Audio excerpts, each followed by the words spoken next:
हूं निखत परवीन खान और आप देख रहे हैं इंडिया परफेक्ट न्यूज़। युवा वेलफेयर फाउंडेशन राजनांदगांव ने पूर्व मुख्यमंत्री डॉक्टर रमन सिंह के जन्मदिन को बनाया यादगार। विशाल जन समुदाय के बीच हुआ कवि सम्मेलन में अंतर्राष्ट्रीय कवि, बहुचर्चित TV serial Tarak Mehta fame हास्य कवि श्री शैलेश लोढ़ा, मुंबई वीर रस के कवि श्री हरि ओम पवार, छत्तीसगढ़ के जाने माने हास्य कवि पद्मश्री डॉक्टर सुरेंद्र दुबे, हास्य कवि शंभू शिखर नई दिल्ली, श्री अमन अक्षर गीतकार एवं सुश्री डॉक्टर भुवन मोहिनी गीतकार एवं गजल ने समा बांधा। आइए देखते हैं वीर रस हास्य रस गीत गजल की झलकियां।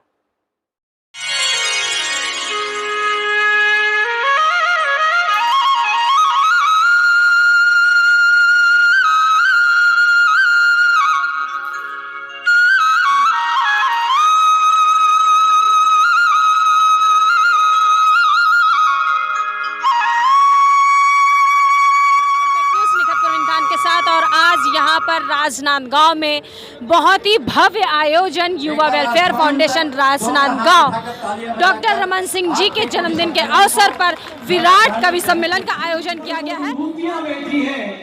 जिनको आज हम सब सुनने के लिए इतनी बड़ी संख्या में उपस्थित हुए हैं, ऐसे राष्ट्रीय नहीं कहूंगा अंतरराष्ट्रीय स्तर पर पूरे भारत को एक पहचान दिलाने वाले वीर रस के वो जाबाज कवि हरिओम पवार जी का एक बार जोरदार तालियों से स्वागत करेंगे।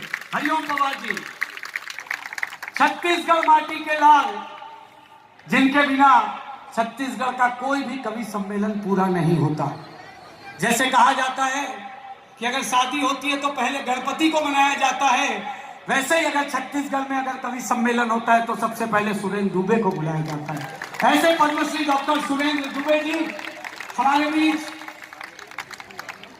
नई दिल्ली से पधारे शंभू शिखर जी, और हमारे बीच इस भारतवर्ष में नई उभरती कवित्री भुवन मोहिनी जी इंदौर से हमारे बीच पधारी है।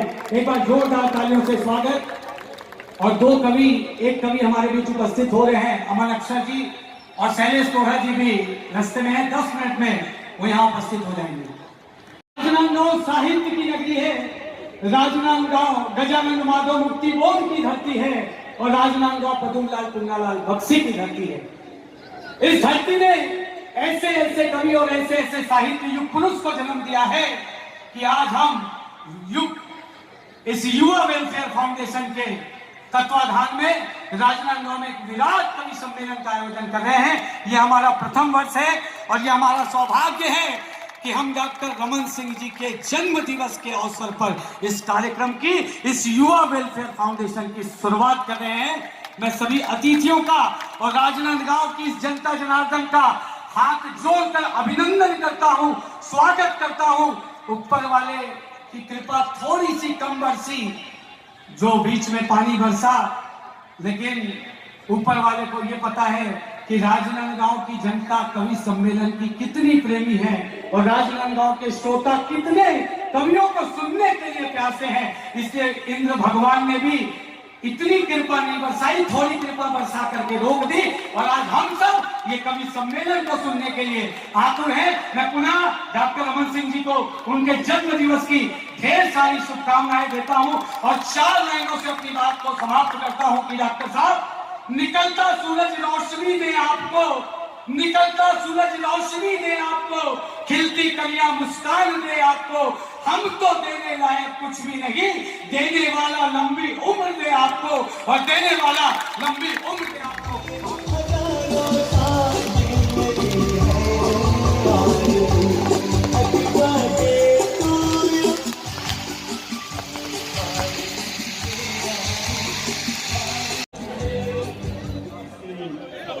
कवि सम्मेलन युवा वेलफेयर फाउंडेशन के तत्वाधान में, जिसके अध्यक्ष भावेश बैद जी हैं और उनकी पूरी टीम, सुमित डारा, जवाहर बैद, सेजल बैद, महावीर जैन, किशोर बंसाली और सभी साथियों को मैं धन्यवाद दूंगा। आपकी वजह से जीवन में पहली बार सार्वजनिक रूप से जन्मदिन मनाने का अवसर मिल रहा है राजनांदगांव की जनता के आशीर्वाद के साथ। और जन्मदिन जब राजनांदगांव में मनाने का अवसर मिलता है तो मैं इस बात को हमेशा कहता हूं कि जन्मदिन में तो हम लोग उत्सव मना लेते हैं, मगर डॉक्टर रमन जानता है कि डॉक्टर रमन का पुनर्जन्म यदि किसी ने किया, जब डॉक्टर रमन चुनाव हार चुका था तो मान सम्मान और गौरव दिलाने का कोई काम किया। यहाँ से सांसद, केंद्रीय मंत्री, एक बार, दो बार, तीन बार मुख्यमंत्री बनाने का राजनांदगांव की जनता को मैं धन्यवाद देना चाहता हूँ। आपकी वजह से मेरी पहचान बनी। आपने मुझे राजनीति के उस दौर से, जब मुझे लगता है कौन सा रास्ता मुझे तय करना है, एक रास्ता दिखाया। और आज मैं गर्व के साथ जब खड़ा होता हूं तो उसमें राजनांदगांव की जनता का सबसे बड़ा आशीर्वाद होता है। इसलिए जन्मदिन मनाना मेरे लिए आप सबके बीच, मैं जानता हूं कि आपकी वजह से ही हम सेलिब्रेट कर रहे हैं। यहाँ युवा वेलफेयर फाउंडेशन ने कमाल का काम किया। देश में प्रतिष्ठा बनाने वाले हरिओम पवार जी आज हमारे बीच उपस्थित है, जिनको छत्तीसगढ़ देश के कोने कोने में पूरे गर्व और उत्साह के साथ सुनते हैं। उनका हम तालियों के साथ स्वागत करेंगे, हरिओम पवार जी का। हमारे छत्तीसगढ़ के हीरे कभी हो नहीं सकता, उनका भी मैं स्वागत करता हूँ। शंभू शेखर जी, अमन अक्षर जी, भुवन मोहनी जी, शैलेश भाई आने वाले हैं और आप सभी का मैं स्वागत करता हूं। राजनांदगांव कवि सम्मेलन कभी स्थल होता नहीं। आज जब 5 घंटे की बारिश हो गई तो हम लोग चिंतित हो गए कि आंधी हो या तूफान हो, बारिश हो या कुछ हो, राजनांदगांव की जनता को कोई ताकत नहीं रोक सकती। आज विशाल उपस्थिति, आपका मैं अभिनंदन करता हूँ। आप अपने लिए ताली बजाइए। इतनी बारिश, पानी, कीचड़ के बावजूद चलकर यहाँ तक आए हैं। और ये साहित्य की नगरी है। गजानन माधव मुक्ति बोध, पद्मलाल पूनालाल बख्शी, बलदेव प्रसाद मिश्रा जी की नगरी है। स्वतंत्रता संग्राम सेनानी ठाकुर प्यारीलाल की नगरी है। यहाँ इस मिट्टी ने न केवल साहित्य, कला, संस्कृति को रोपित किया है, आगे बढ़ाया है। राजनांदगांव की इस धरती पे मंद्रा जी का जन्म राजनांदगांव में हुआ। गोविंद राम निर्मलकर जी जो हबीब तरमीर के साथी थे, उनका भी जन्म स्थान यही है। हुमायूं साहब जी की पहचान राजनांदगांव और छत्तीसगढ़ में उनकी हुई।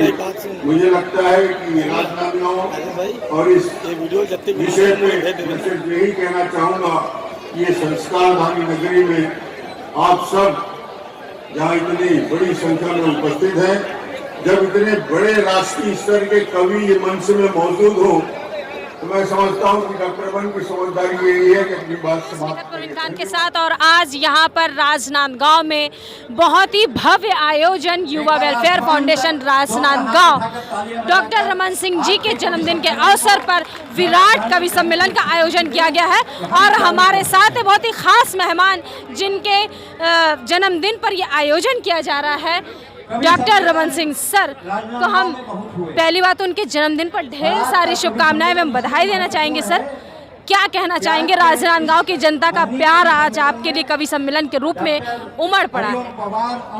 युवा वेलफेयर फाउंडेशन के द्वारा आयोजित ये कवि सम्मेलन 5 घंटे की बारिश के बाद भी हजारों लोगों की उपस्थिति बताता है कि कवि सम्मेलन के प्रति कितना बड़ा आकर्षण है। आज हजारों की संख्या में लोग यहाँ उपस्थित हैं। मैं सबको धन्यवाद दूंगा, सभी कवियों को, हरिओम पवार जी को, सुरेंद्र दुबे जी को और जितने भी प्रमुख कवि हैं सबको बधाई।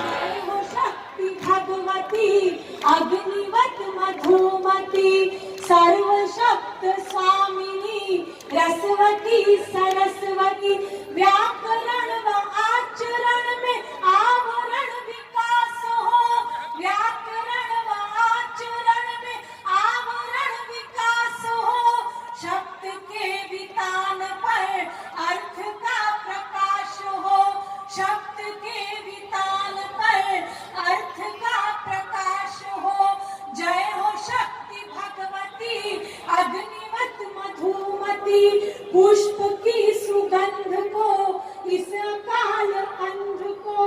पुष्प की सुगंध को, इस अकाल अंध को ध्यान दे के लिख सके हर प्रबंध छंद को।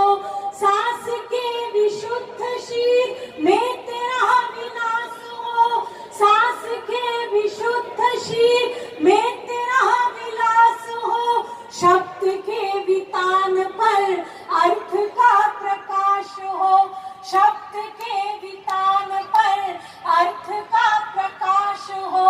जय हो शक्ति भगवती अग्निवत मधुमती, वाद भी नहीं रहे विवाद भी नहीं रहे। एक प्रार्थना मैं जानती हूँ, वो प्रार्थना यहाँ बैठे हर मन की प्रार्थना है। अगर उसे शब्दों में आकार देकर मेरी लेखनी उस भगवती तक पहुँचाने का प्रयास करती है तो आपका समर्थन मुझ तक पहुँचे। मैं वंदना का अंतिम बंद निवेदित करती हूँ, सुनिएगा कि वाद भी नहीं रहे विवाद भी नहीं रहे, वाद भी नहीं रहे विवाद भी नहीं रहे। नाद में निनाद में विषाद भी नहीं रहे। उर में हो छवि तेरी तेरा उच्छ्वास हो, उर में हो छवि तेरी तेरा उच्छ्वास हो। शब्द के वितान पर अर्थ का प्रकाश हो, शब्द के वितान पर अर्थ का प्रकाश हो। जय हो शक्ति भगवती अग्निवत मधुमती, सर्व शब्द स्वामिनी रसवती सरस्वती, रसवती सरस्वती, रसवती सरस्वती। बोरे उबासी के बड़े चर्चा करत है। तो एक जन मुझसे पूछी इससे यार ये व्हाट इज बोरे एंड व्हाट इज बासी। मैं कहे वो देख छत्तीसगढ़िया आदमी एक्सप्लेन करत हूँ। Rice sleep with water at night, morning it convert in basi. Fresh rice and fresh water bore, that is already bore. तो किस इसको एक्सप्लेन करो। मैं कह Pooja Bhatt is basi and Alia Bhatt is bore. Explain करे बस थोड़ा सा छत्तीसगढ़िया। अभी मैं आज जब नांदगांव पहुंचे, नांदगांव के मतलब पूरा गली गली के मतलब कुकुर बिल्ली मन पहचान थे सच में। जैसे कुकुर मन मोला देखते ना भूखा ही नहीं, कका आगे भैया आगे भैया आगे। लोकप्रियता अच्छा है, आदमी को आदमी पहाड़ दिखाते, तुम्हारा लोकप्रियता जानवर तक में है। इसी लेकिन सब में लेकिन मंदहा आगे जाने मंदहा मुर्दार जल्दी आते। बोला लगा से शैलेश लोढ़ा आने वाला है ना, बुला लो उसको फिर निपटाई दो। एक को तो बैठाओ उसको। देशों में जहाँ हिंदी बोली और समझी जाती है वहाँ कविता को छोटे वार्ता के रूप में स्थापित करने वाले यशस्वी माननीय मुख्यमंत्री जी बैठे हैं, मेरे बड़े भाई हैं, और संतोष पांडे जी बैठे हैं, अब भाई अशोक शर्मा जी बैठे हैं, क्योंकि जगह भी है इसलिए बैठे भी हैं। लेकिन सबसे बड़ी बात यह है भाई साहब, आज के 20 साल पहले 22 साल पहले अहमदाबाद के बाइक की कसम खा के बोल रहा हूँ, मंच से बोल रहा हूँ, पूरी ईमानदारी से बोल रहा हूँ, 22 साल पहले सरदार पटेल स्टेडियम अहमदाबाद में ऐसा ही कवि सम्मेलन हो रहा था। सामने की पंक्ति में हमारे आदरणीय नरेंद्र मोदी जी बैठे थे, जो उस समय गुजरात के मुख्यमंत्री थे, और अमित शाह जी जो उस समय वहां महापौर थे। उन्होंने उस रात मेरे को सीरियसली सुना। आज देखिए कहां पहुंच गए लोग। तो आप लोग सीरियसली सुनो। दिक्कत तो ये है छत्तीसगढ़िया को सीरियसली नहीं सुने, तो वो गलवा मिल के फट ले। आदरणीय मोर प्रिय मित्र आगे से तो बात कर गई से वही सब एकदम टून नहीं से आते संका थे, रमन भैया जिंदाबाद, रमन भैया जिएंगे। मैं वो तो जी 100 साल तो ये बताते हैं कब दिए हैं। रमन सिंह 100 साल जिए हैं, कब कहाँ इंतजाम नहीं करे। बोला बोले नहीं कोई इंतजाम नहीं करे। तो मैं कहते करथस का इस कवियों कविता लिखे हैं। आप कविता लिखे सुना पीछे गोमूत्र गोमूत्र गोमूत्र फिर गाय कहाँ है? आज का गाय कहाँ है? भैंसी नहीं है, भैंसा है। और सड़क बनवा की थम मोल बेरन कहाँ पैसा है? मोल बेरन कहाँ पैसा है? और भारत जोड़ो पर अटका खपरा दे, अटका खर्चा करवा दे, हमारे मुंह में नारियल फोड़ दे, और ऊपर में कहा था समझ में कहा एक बात दिया रमन सिंह जी ने 100 साल जी 100 साल जी भगवान को सम्मोर दुआ है, मैं सारे शराबी दुआ जी दे 100 साल जी। एक बात है भैया, लेकिन ना कत्को बोलत रहा, कत्को बोलत रहा, अगर तो नावे में रम है और नावे में रम है तो एक बार ताली बजा के झूम जाओ। आज के रात कवि सम्मेलन प्रारंभ होता है और मैं बुलाना चाहता हूं शंभू शिखर को, जो आज इस कवि सम्मेलन को प्रारंभ करेंगे। हमारे बीच दिल्ली से आए हैं, आसमान तक तालियां दे कवि सम्मेलन को प्रारंभ। उनको शांत करा दे। कुछ बट रहा है क्या खाने पीने का? मतलब ब्राह्मण को माइक में बैठा दो, पीछे खाओ पियो, ऐसा थोड़ी चलेगा। चलो हाँ। आदरणीय रमन सिंह जी को पूरे मंच की तरफ से जन्म दिवस की बहुत बहुत शुभकामनाएं, बहुत बहुत बधाइयां मैं देता हूं। आदरणीय पांडे जी, आपने जिस तरह से कविताएं सुनाई, आपको हम कवियों के बीच में होना चाहिए था, लेकिन आपकी सहजता की आप आगे चले गए। हमें भी इतनी दूसरों की याद है जितनी आपको याद है, उसी पर आपने इतना बढ़िया मंच लूट लिया। मैं तो मूल रूप से बिहार का रहने वाला हूं रमन सिंह जी। वहां शराब बंद हो गई तो मैं दिल्ली रहने लगा। यहाँ पर अभी अभी मुझे बताया डॉक्टर दुबे ने कि आपके तो राम नाम में ही रम है, तो मैं यहीं बस जाऊं और कोई बुरी बात नहीं होगी। 4 लाइनें मैं शुरू करता हूं, यहीं से शुरू करता हूं। बहुत अच्छा सुन रहे हैं। पहले कवि के रूप में आदरणीय दुबे जी ने मुझे आप लोगों के बीच में काव्य पाठ के लिए बुलाया। आप लोग जब बाजार जाते हैं तो आपने देखा होगा कि फल बेचने वाला फल को बेचने की कला जानता है। वो सड़े गले फलों को नीचे रखता है और ताजा फल सबसे ऊपर रखता है, जिसे दिखाकर आपको बाकी के फल बेच दिए जाते हैं। आज के कवि सम्मेलन का पहला कवि मैं हूं, जिसे दिखाकर ये तमाम वैरायटियां आपको परोस दी जाएंगी। आप लोग ऐसे ही आनंद लेते रहेंगे। पिछले दिनों पवार जी कह रहे हैं कि काले बैंगन को फल कब से कहने लगे। बड़े कवि हैं, कुछ भी कह सकते हैं। मतलब छत्तीसगढ़ में कहा है गोलिंदा भाटाला फल कहा था, ये हाँ, ये अनुवाद करते रहेंगे। बस वैसा अनुवाद मत करना जैसे राहुल गांधी की यात्रा में अभी किया था एक अनुवाद, तो पता चला था वहां पे कि वो पैदल यात्रा पर हैं। अनुवाद से लग रहा था कि वो पैदल हैं।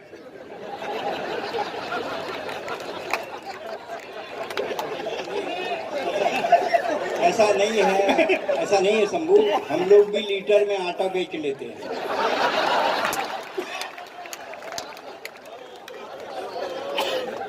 जी, मैं आपको 4 लाइनें सुनाता हूं।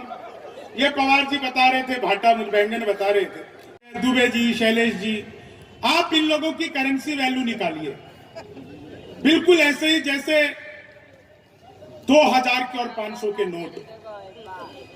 आप मेरा करेंसी वैल्यू निकालिए, आपको लगेगा जैसे 10 और 20 का नोट। लेकिन एक बात आप सब अच्छी तरह जानते हैं कि बाजार में जितने भी नकली नोट आते हैं वो सारे 500 और 2000 के होते हैं। 10-20 का नोट तो चेपी लगा के भी चल जाता है। मैं चेपी लगा के चलने का प्रयास करूंगा। मैंने पिछले दिनों मोदी जी से पूछा, मैंने कहा मोदी जी आपकी नीयत क्या है? दोस्तों, बात समझ में आ जाए तो आगे से पीछे तक लगना चाहिए कि कवि सम्मेलन प्रारंभ हो गया है। मैंने पूछा मोदी जी आपकी नीयत क्या है? मोदी जी बोले मेरी नीयत पाक साफ है।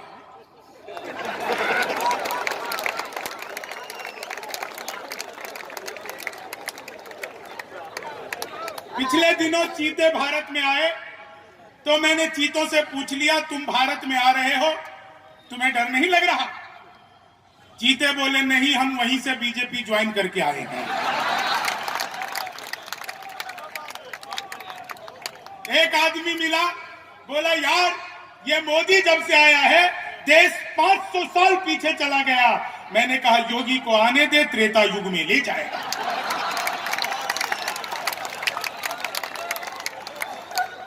कितना बढ़िया आप लोग। मैं तो आजकल उत्तर प्रदेश नोएडा में रहता हूं। उत्तर प्रदेश में चुनाव चल रहा था। भरे चुनाव के बीच में कांग्रेसियों ने प्रियंका गांधी को लॉन्च किया और कहा प्रियंका हमारा तुरुफ का इक्का है। मैंने कहा तो अब तक क्यों जोकर से खेल रहे थे?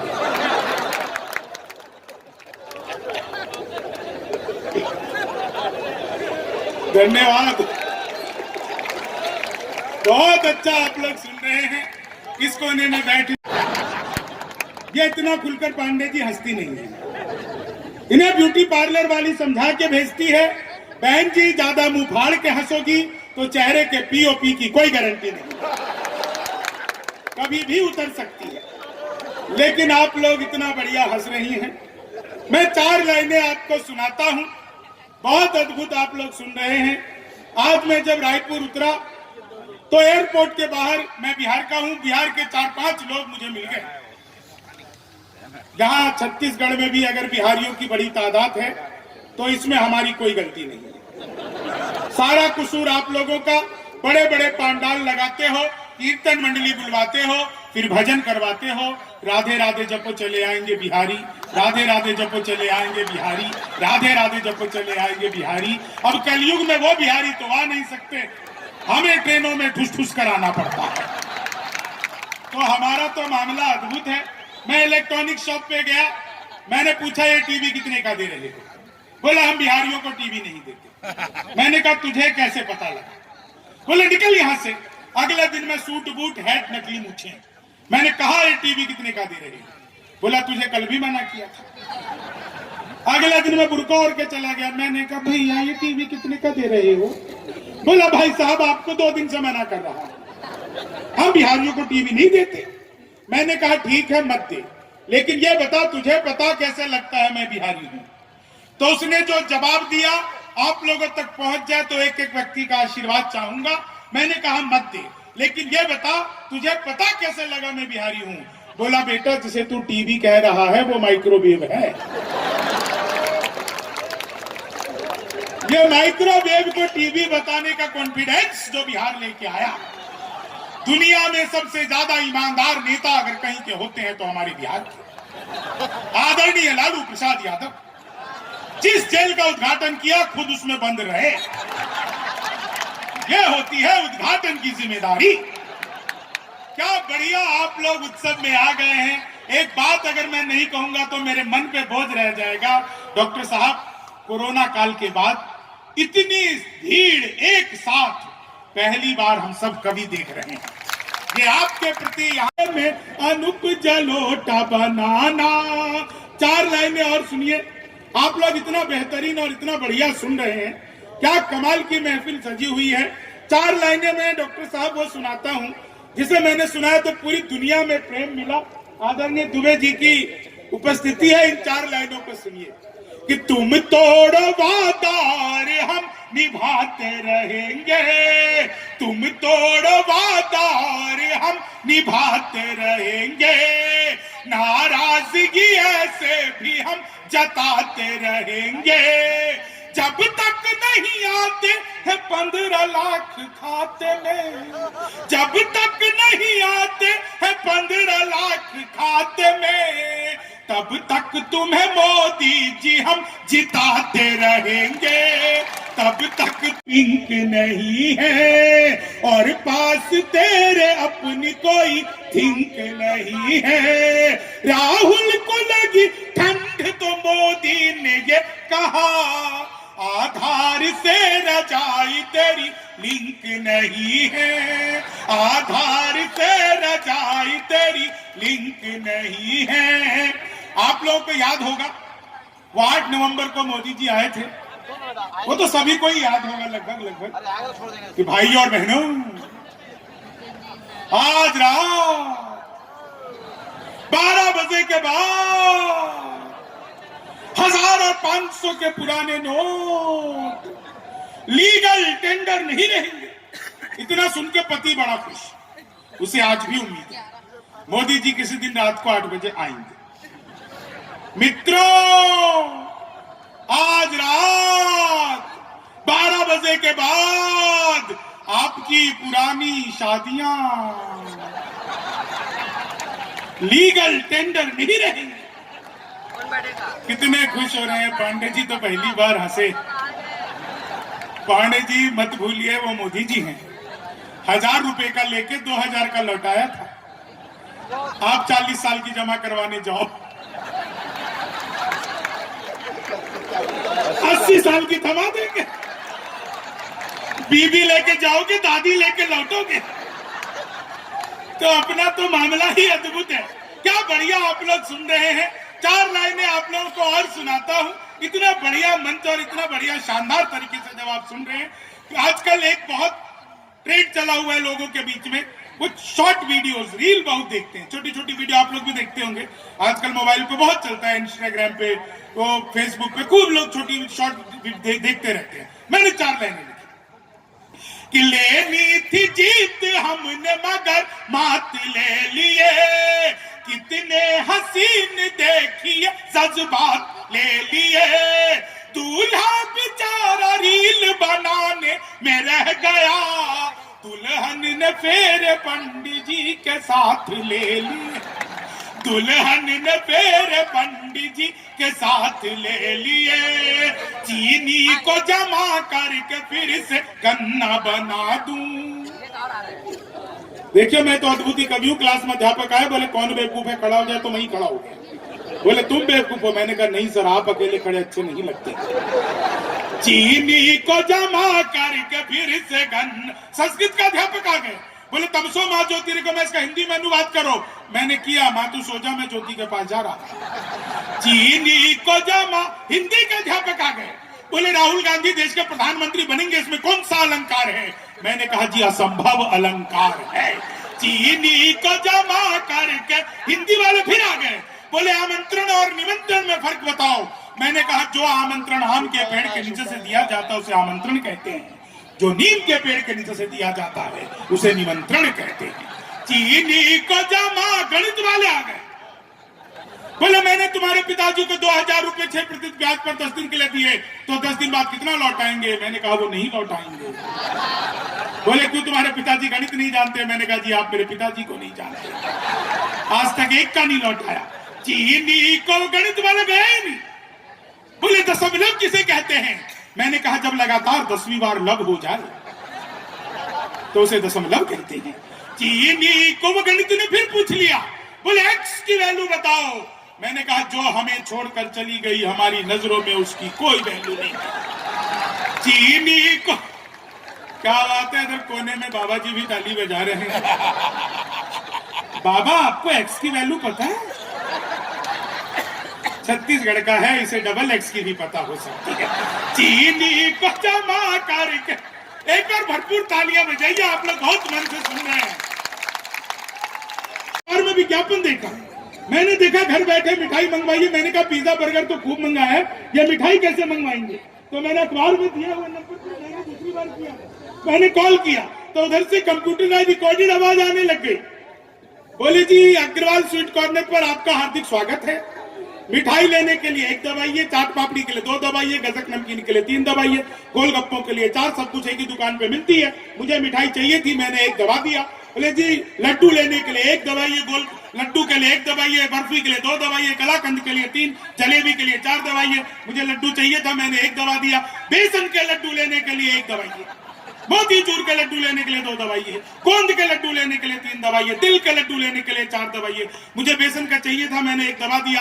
1 किलो लेने के लिए 1 दबाइए, 2 किलो लेने के लिए 2 दबाइए, 3 किलो लेने के लिए 3 दबाइए, 100 किलो लेने के लिए 4 दबाइए। 1 दबाना था, गलती से 4 दब गया। मैंने वही किया जो आप भी करते, तुरंत ही फोन काट दिया। 1 मिनट बाद कॉल बैक आ गई। बोले जी नमस्कार, हम अग्रवाल स्वीट कॉर्नर से बोल रहे हैं, आपके यहाँ से 100 किलो बेसन के लड्डू का ऑर्डर आया है, मिठाई किस पते पर भिजवानी है। मैंने कहा यार तो फंस गए, लेकिन फंस गए तो काहे का बिहारी। बिहारी आदमी फंसता नहीं है, फंसाता भी नहीं है, बीच का रास्ता निकालता है। बोले जी जल्दी बताइए, आपके यहाँ से 100 किलो बेसन के लड्डू का ऑर्डर आया है, मिठाई किस पते पर भिजवाना है। मैंने कहा यार ये फोन किसने किया मुझे तो पता नहीं। घर में हम 9 भाई हैं, सबसे बड़े वाले से बात करने के लिए 1 दबाइए, उससे छोटे से बात करने के लिए 2 दबाइए, उससे छोटे से बात करने के लिए 3 दबाइए, और जब तक असली वाला ना मिल जाए तब तक दबाते जाइए, दबाते जाइए, दबाते जाइए। आप लोग जोरदार तालियां बजाइए।